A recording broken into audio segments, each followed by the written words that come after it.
acerca de cómo se trabaja en hipnosis. Sí.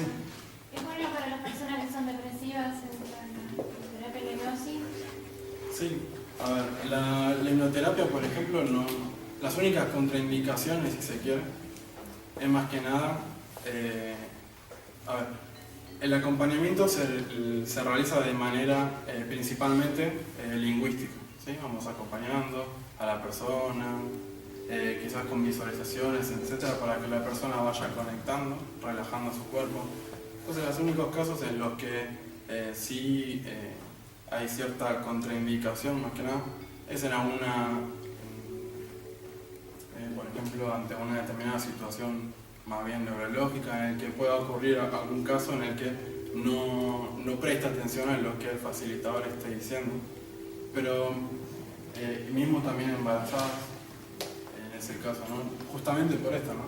De que descubrimos que todo lo que está afectando, o mejor dicho, todo lo que está experimentando tanto la madre y lo que está ocurriendo en el entorno, afecta, o mejor dicho, es percibido también por el bebé en el vientre materno.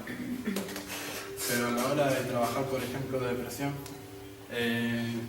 se puede trabajar completamente, ¿sí? La hipnoterapia, en cualquiera de su grado de profundidad, tanto al trabajar de manera clínica, haciendo regresiones, que puede ser tanto regresiones de edad o a vidas pasadas, o mismo este estado de conexión en lo que se denomina vida entre vidas. Podemos obtener comprensión, podemos trabajar en cuanto a obtención de recursos o comprensión acerca de otros recursos que no estamos utilizando, comprensión de situaciones, etc. Eso decir recursos, ¿a qué te referís en concreto? Sí, a que todos tenemos la habilidad y los recursos para trabajar, ¿sí? El potencial para trabajar, resolver cualquier tipo de situaciones que estemos atravesando. Entonces, lo que nos suele ocurrir es que ante determinados hechos o eventos,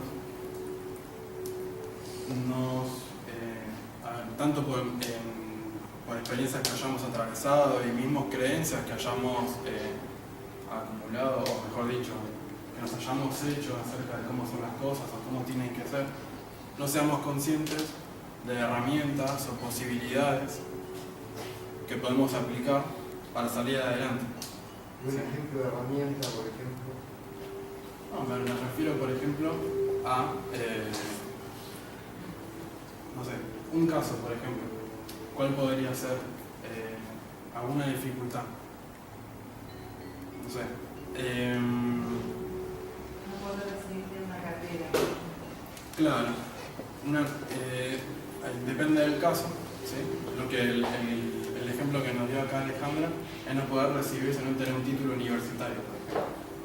Puede deberse a determinadas situaciones, por ejemplo, que la persona experimente un nerviosismo ante cada prueba, o que no sea, o mejor dicho, que sea una persona que procrastina una y otra vez, no se presenta evaluaciones, etc.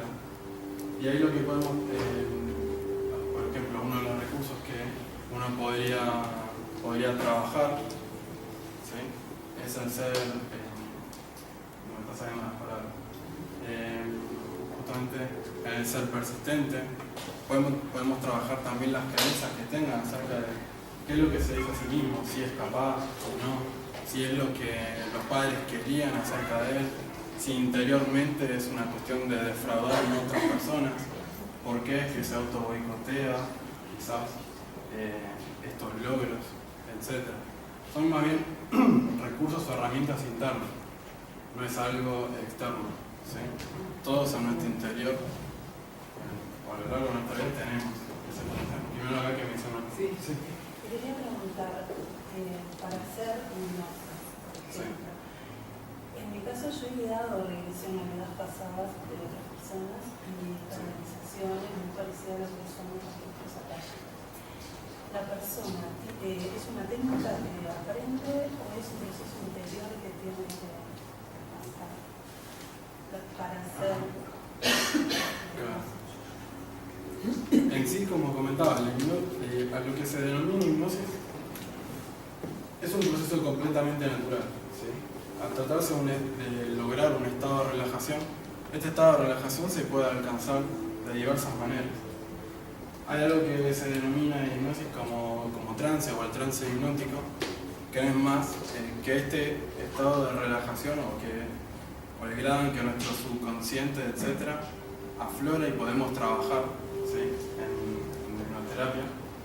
Y trances ligeros, por ejemplo, los podemos encontrar cuando leemos un libro o vemos la televisión, y a pesar de saber qué cosas nos rodean o que, no sé, o nuestros familiares, por ejemplo, que están ahí en la habitación, no somos conscientes de ello.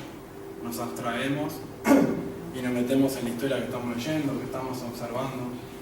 Entonces los trances nos acompañan en el día a día, ¿sí? Es algo completamente natural. Lo que a la hora de trabajar en hipnoterapia o con hipnosis, ¿sí?, llamamos hipnosis como a un conjunto de herramientas, ¿sí?, que permite acompañar a la persona para que con estas herramientas ir profundizando este estado de relajación y este trance hipnótico, ¿sí?, a niveles cada vez más profundos, para permitir justamente que este tipo de experiencias o de recuerdos o situaciones afloren. Pero obviamente todo lo que conduzca a la persona a relajarse permite, ¿sí?, que todo esto surja. Por lo tanto, no es algo que... La hipnosis no es algo que sea mágico, ¿sí? En este sentido es que hay que perderle... Hay cierto miedo que hay que perderle. No es más que un proceso o un conjunto de herramientas que permita acompañar este proceso natural, ¿sí? No sé si respondí tu pregunta o... Primero, ayer que me tenía. Sí. Son tres cosas. Oh. Pueden ser tres. Una, cuando por ejemplo uno tiene un hijo adolescente, queremos que tú lo atiendas o para que una persona que maneja tu técnica atienda a nuestro hijo por tal causa. Tú lo atiendes siendo menor, podemos ir los padres, ese es uno.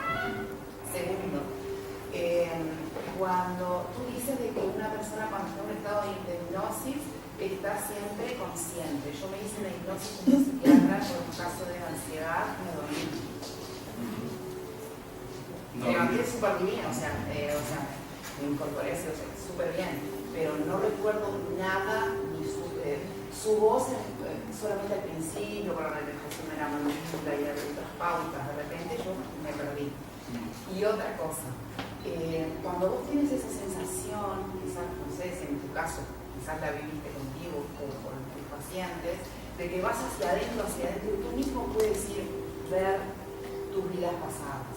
O son fantasías, pero es como un hueco hacia adentro de ti y te vas mucho tiempo atrás. Hay técnicas de aprender uno a saber ir hacia ese lugar. Son cosas diferentes las tres, perdón. Sí, voy a tratar de responderle a lo más sintética posible. No hay ningún problema. Un segundito.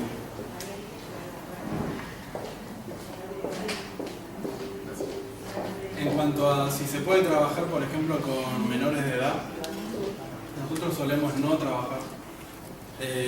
Depende del caso también, más que nada qué tipo de terapia, o de hipnoterapia mejor dicho, se desarrollará. En caso de hipnosis clínica, etc., podría llegar a ser plausible, ¿sí? Siempre en compañía de mayores, pero en general yo me dedico puntualmente o principalmente en regresiones y en cuanto a esta hipnoterapia en particular no lo hacemos. La segunda pregunta... lo de la conciencia, perfecto, me acordé.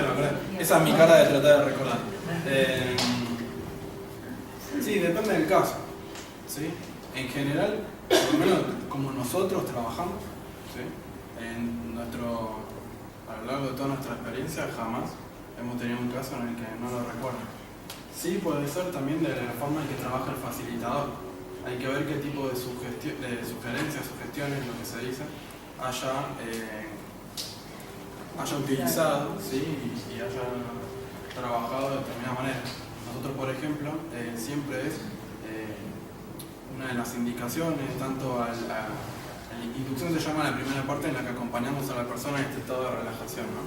Y tanto la inducción como en el pleno proceso de exploración y al finalizar la sesión, que es cuando ya despertamos del trance, siempre están las indicaciones de que bueno, estos recuerdos, o por lo menos las más importantes a recordar, van a quedar grabadas en su conciencia, ¿sí? Y que poco a poco también todos esos recuerdos que hayan quedado ahí como medio perdidos van a lo largo del tiempo, ¿sí? Relajando, va a permitir que lleguen poco a poco y que todo claro, que termine, digamos, logrando ese recuerdo total final. O sea, no se duermen los pacientes en el consultorio. No. No. Eso puede ser. Sí, también, sí puede ocurrir que la persona se duerme, pero no por un tema de que pierda conciencia, sino de que se duerme del sueño físico, ¿no? Eso suele pasar, pero incluso en general, o en general no, en todos los casos, mejor dicho, es algo que beneficia incluso al proceso hipnótico, porque claro, cuando nosotros nos dormimos, nuestro subconsciente sigue escuchando. Nuestra mente consciente baja naturalmente de revoluciones, entonces es como que ya logramos bastante equiparar esos dos niveles de actividad. Nuestro subconsciente increíblemente mientras dormimos permanece escuchando. Y si la persona en medio de la inducción comienza a roncar, que suele pasar en muchos casos, en el momento en que le damos la indicación de que bueno, nos comente qué es lo que está viendo, explorando, de golpe deja de roncar y comienza a hablar. Todo eso, incluso hay casos en que se duerme al minuto o a los 2 minutos, y las inducciones que nosotros trabajamos son de al menos 30 a 40 minutos, porque necesitamos para este grado de profundidad de relajación que necesitamos para esta exploración que requiere una conexión muy profunda con uno mismo. Trabajamos con al menos 30 a 40 minutos, y quizá en muchos casos 20 minutos, 30 minutos la persona dormía y de todos modos permaneció escuchando en el subconsciente, ¿sí? Permanece escuchando. Y la tercera pregunta, Cuando vas hacia adentro. sí. Si es posible, sí, justamente también por la pregunta que nos hizo acá la compañera, que al tratarse de un proceso natural, esto se puede alcanzar de diversas formas. Mismo hay muchas, se dice escuela de hipnosis a determinadas herramientas, conjunto de herramientas que emplean, ¿no? Y que aplican. Y cada uno tiene su forma. En ocasiones es simplemente una manera lingüística, en otras también es más trabajando con el contexto, quizás acompañando, no sé, trabajando simplemente con la respiración. Mismo existen meditaciones para ir y conectar internamente. El tema es, claro, que a la hora de trabajar con grabaciones, mismo la hipnosis clínica, para dejar de fumar, ansiedad, fobias, etc., ocurre que esas inducciones, ese conjunto de sugestiones, está como estereotipada, ¿no? Es como para todos le damos la misma pastilla. Lo que ocurre es que no con todos, o mejor dicho, del grueso de la persona, ¿sí? Un 80% no responde ante esa pastilla o de esa forma de la pastilla. Quizás sí con los mismos ingredientes, pero en distinto orden, etc. Lo mismo es que a la hora de coordinar relajaciones, o mejor dicho, regresiones o conexiones grupal, yo prefiero trabajar individual, siempre trabajo individual, porque eso me permite estar pendiente del proceso de la persona, de si necesita relajarse más, conectar más. Hay muchos detalles a la hora de estudiar y formarse en hipnosis. No es simplemente leo una cosa y es mágico y la persona se conecta. Es todo un proceso de acompañamiento. Hay un montón de lecturas que uno va haciendo desde el primer momento que la persona ingresa en el consultorio.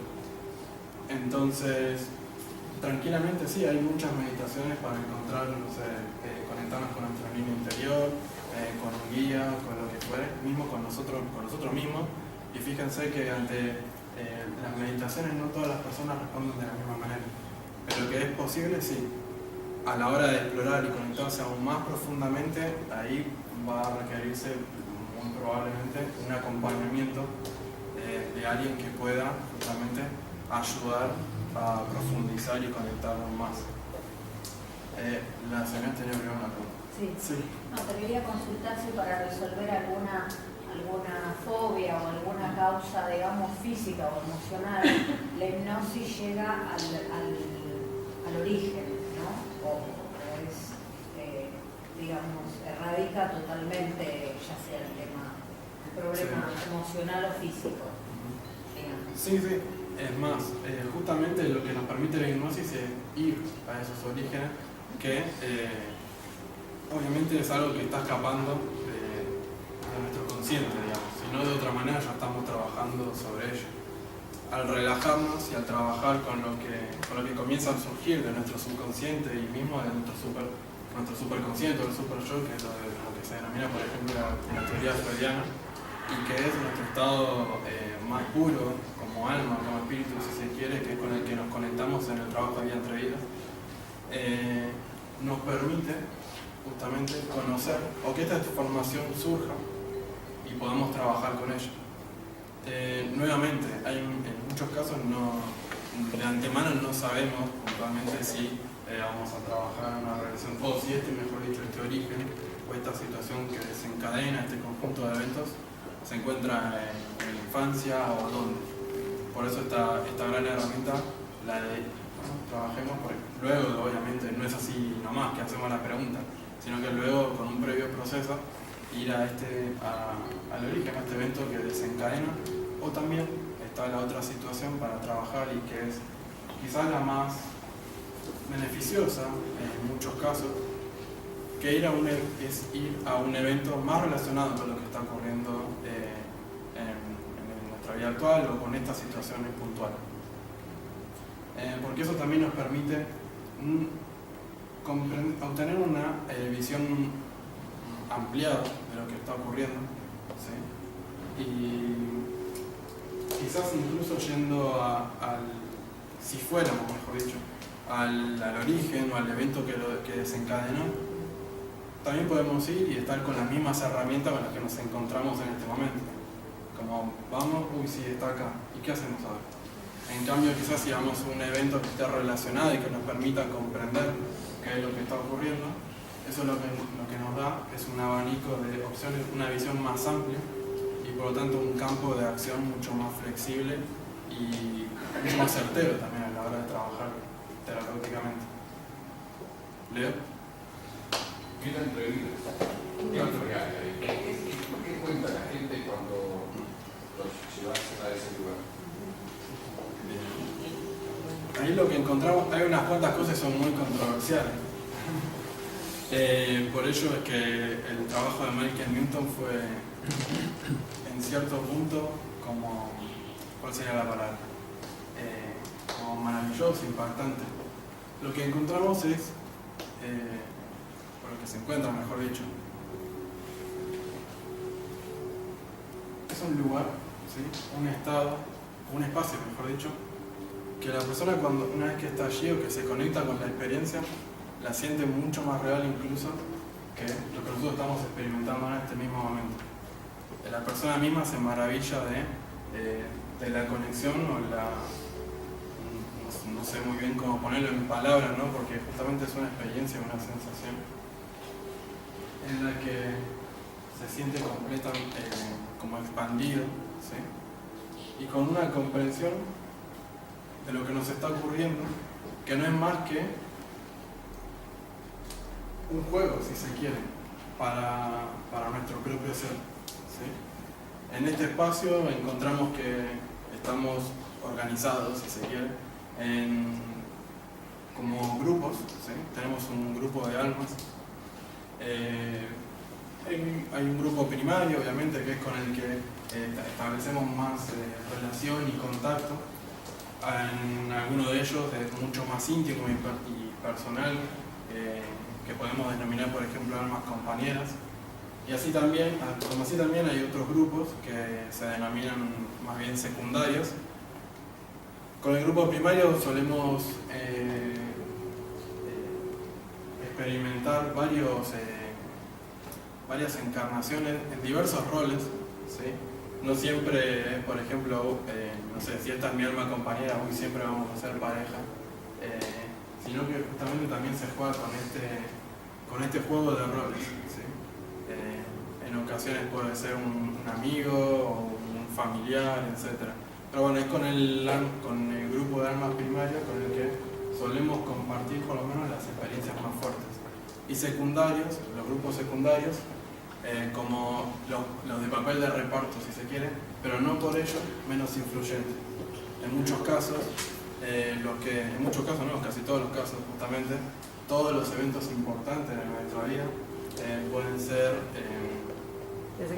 claro, promovidos o apoyados mismo por estas otras almas. No hay una jerarquía, ni mucho menos. Y estos grupos están acompañados, ¿sí?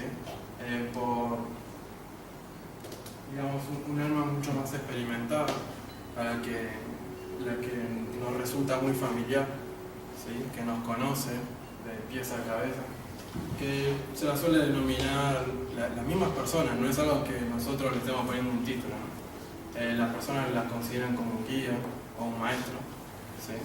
Y que nos va acompañando a la hora de interpretar y elegir y experimentar, ¿no? Y ir creciendo, tanto en conocimiento y en experiencia. Las encarnaciones no son más que una de las formas de aprendizaje o de avance en nuestra existencia como alma. Y es muy curioso también las personas en este estado cuando se conectan, hay cosas maravillosas que dicen, como por ejemplo que las encarnaciones para ellos no es más que un chasquido de dedos. Y justamente les resulta paradójico y se ríen ellas mismas porque dicen, claro, cuando estoy ahí me hago la cabeza por todo, ¿sí? Me preocupo por esto y aquello, y cuando yo he trabajado con personas realmente que en su experiencia humana actual, cualquiera podría decir, no sé, digamos que les es muy difícil como quizás no bajar los brazos, situaciones muy delicadas, muy fuertes.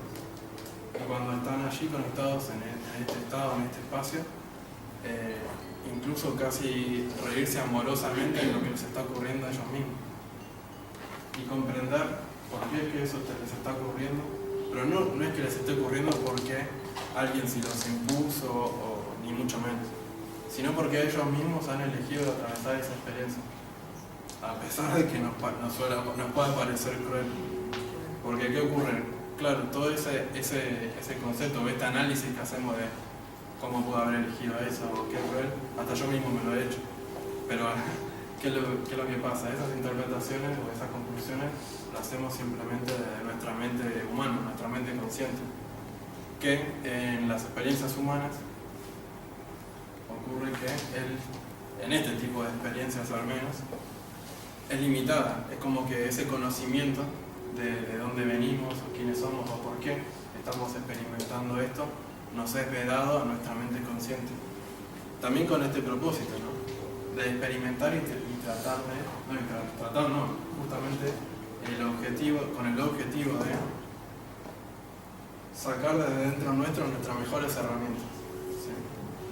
Conocernos a nosotros mismos, aprender cada vez más del amor, de la compasión, no sé, que eso obviamente, ese aprendizaje o ese objetivo va a depender justamente de cada una de nuestras experiencias. No hay dos vidas que sean iguales, ¿no?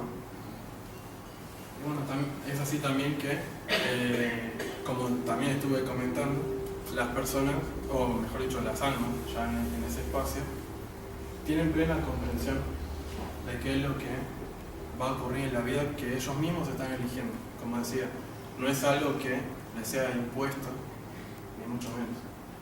Eso también es una de las situaciones más impactantes y reveladoras para la persona, porque, de vuelta, nosotros desde acá pensamos o interpretamos de determinada manera, pero porque nuestra visión está como así, estrecha, ¿sí? Mirando hacia acá y nada más. Pero cuando estamos conectados ahí es como una visión en 360, ¿sí? Y desde ya que esa esa obtención de la comprensión de lo que nos está ocurriendo y de quiénes somos, desde un primer momento, ya con eso mismo, es completamente sanador, terapéutico, ¿sí? Porque es una sensación y una comprensión acerca de todo lo que estamos viviendo, todo lo que vivimos, todo lo que estamos viviendo y todo lo que podemos llegar a vivir, que nos llena de energía, ¿sí? Nos llena de energía, de comprensión y de seguridad acerca de todo lo que, de quiénes somos, de qué es lo que estamos haciendo, de por qué me pasa esto o aquello. Igualmente no nos quedamos ahí, sino que también trabajamos acerca de lo que nos está ocurriendo actualmente, lo que la persona, con lo que la persona trajo o la trajo a la sesión. Y también, sí. Una preguntita. ¿Cuándo se reencarna en el No hay. ¿Cuándo? ¿En qué sentido? ¿Cuándo? O sea, ¿En si qué hay un- momento, en qué momento del feto el alma entra? Perfecto.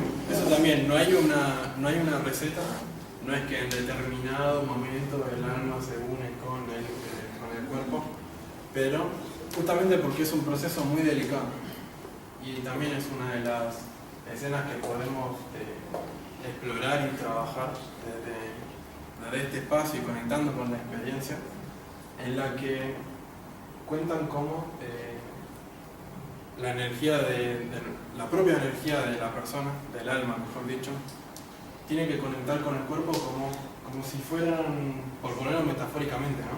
Como unificar sus cableados. Es como que el alma tiene que interpretar cómo es que funciona, ¿sí? Como cuáles son los circuitos del cuerpo, e ir conectando y adaptando su propia energía a él. Este es un proceso muy delicado y realmente también qué tan satisfactoriamente, entre comillas, o qué tan bien lo hace, o mejor dicho, se realiza ello, llevará también, tiene sus influencias acerca de cómo va a transcurrir en esa vida, ¿no? ¿Y qué ocurre? La comunicación entre el alma y el cuerpo comienza desde el primer momento, ¿sí? Depende del caso, pero a más tardar a los 3 meses. Pero ¿qué ocurre? También una vez que el cuerpo ya interactúa, mejor dicho, el alma ha interactuado con el cuerpo, hasta la hora de nacer, hasta la hora del nacimiento de la persona, el alma se encuentra completamente libre de entrar y salir del cuerpo, ¿sí? Entonces, también, para decir que definitivamente y entre comillas, ahora voy a decir por qué, que definitivamente se haya unificado el cuerpo, no podríamos determinarlo hasta que la persona nazca, ¿sí? Ese proceso puede hacer, ya en las últimas semanas, en los últimos tiempos, ya el cuerpo está unido. No es que el último momento es el momento, a la hora de nacer. Pero igualmente, como decía, es todo un proceso, ¿sí? Y en cuanto a lo de que si es una unión definitiva o no, digamos que la unión, o mejor dicho, la comunicación, la relación con el cuerpo, sí es definitiva, pero el alma no está encerrada en él. ¿Sí? Hay muchos tipos de experiencias o mejor dicho, muchas situaciones que se experimentan, ¿sí?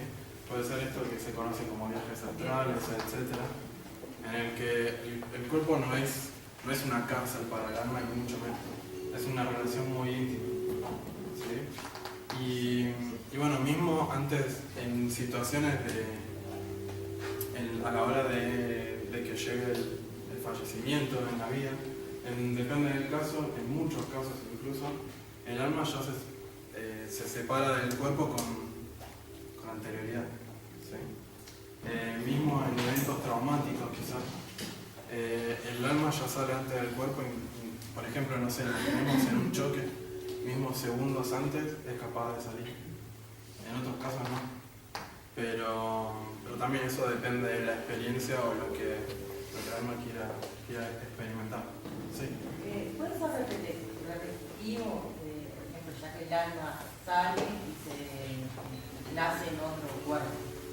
Las conductas, contextos, situaciones, vivencias. A ver. Digo,